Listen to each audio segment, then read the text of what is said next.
Hey, George for Title, InflationUS. We're here in Southern California. We're going to cover a story about living free.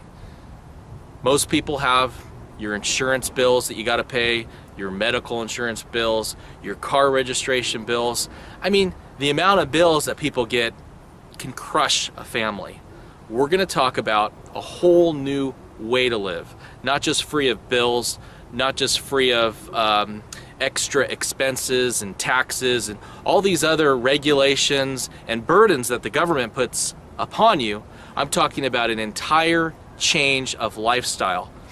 This is the beginnings of an off the grid, off the urban grid series, Living Free. It's kind of based upon the free man on the land, and we're going to find out more.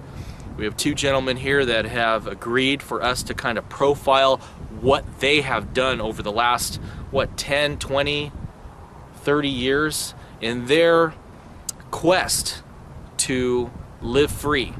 Out of high school, I was lucky enough to get a union job, Teamsters, working for UPS. About 5 years later, I got married, and obviously it was a part-time job even though it paid well. So I ended up getting two union jobs, and I worked for, it's actually the largest private employer in San Bernardino for a major supermarket chain. And I worked two jobs for 5 years, trying to make ends meet. And then we moved and decided to buy a house, and I actually got to go full-time at the store. So I did that for another 21 years. And when we moved in the house, I was lucky enough to be able to meet all the bills on I was working 6 days a week, but my wife was able to stay home and take care of the children, and we were living the American dream. It was like, we had this beautiful home. I have two beautiful kids, and it was great. But within a few years, we weren't able to make it. One of the things that when I was working graveyard at the store, I was listening to all these AM radio stations, like Coast to Coast and similar shows. And one thing you started to figure out was the basic problem in our country and probably around the world is our money system. We seem to have one group of people who can create money, and the other people that have to work for their money. And I don't know. I guess I overreacted, but I got really mad. So I sold that house. Obviously, my wife didn't like it at all, and decided to try to get as simple as a life I could. I got rid of all my credit cards, tried to get rid of any kind of government, I consider them contracts like Social Security and driver's licenses, and just try to see if I could, in my mind, live free, or at least have the government do what it said it's supposed to. If you read the Constitution for the United States and for the Constitution for the state of California, the purpose of government originally was to protect our inalienable rights. And it seems to me they're supposed to be working for us, and as you look around, it seems to me we're working for them. So I had a problem with that. So I decided, I actually went back to school and studied law, because I found that law is what they're using to entrap all of us. Law was designed to protect our rights, but like when you go to court and law is by definition the use of force. It authorizes the use of force. So in other words, if you it authorizes them to pull you over. It authorizes them to take your wages to pay a tax. They can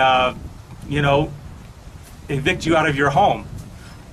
That's what the court system now is.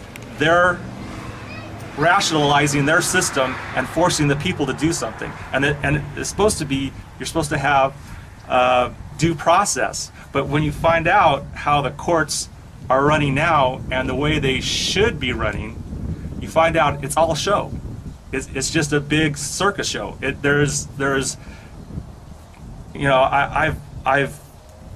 actually filed a motion when you understand these courts are not constitutional courts. There are at one time there was all these courts in California, and in 1998 they merged them.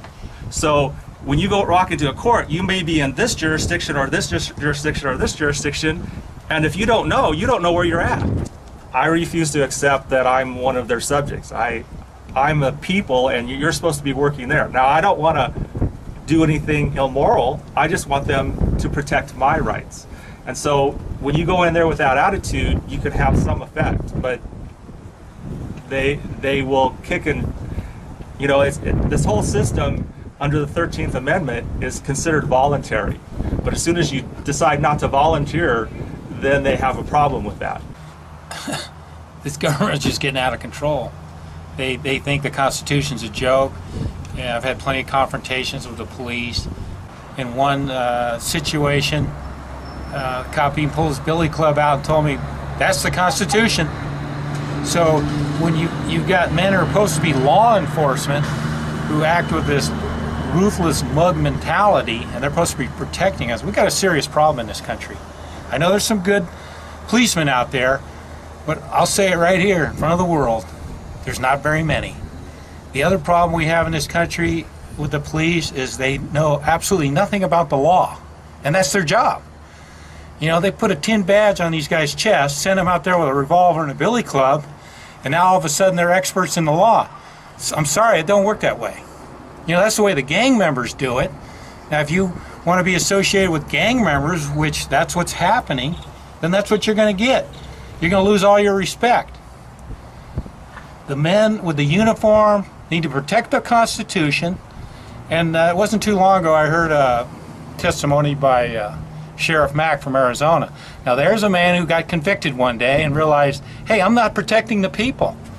I'm destroying them. I'm just running around with my billy club collecting revenue for some bankrupt corporation, which they call a police department or sheriff department. And that's what it's all about, just collecting money and beating down on innocent women and families that can't even afford gas for their cars. That's not the policeman's job. I think my wake-up call was, who is the IRS? And how come they're taking all this money from me and they're giving me absolutely nothing except a hard time? So I started researching into that, and then that it just expanded and exploded from there. Most government agencies today are just basically parasites. They produce nothing. They just suck the lifeblood out of the people. Now, the reason this is all taking place, for the most part, I believe, is we live in a debt society, debt-based society. The money's all backwards.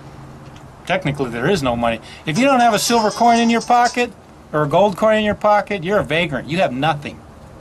So this is all connected, I think, with a Social Security number. And I realized, you know what? That's not quite the mark of the beast yet, but it's almost there. It's a precursor. That number, people worship that number. There's two things in this country people worship. They don't worship a man and his handshake. They worship a piece of plastic with his picture on it, and they worship that number. It's like, I got a cell phone, but you can't believe the trouble it went to get it without this evil number. It's just amazing to me. You can try and send some money to somebody from a local drugstore on the other side of the world. Oh, if you don't have that piece of plastic, we can't ship that money. It's like, it's incredible. I said, what's wrong with me? I'm standing here in front of you. You want to just put a picture frame around my face? Let's pretend I'm the ID card.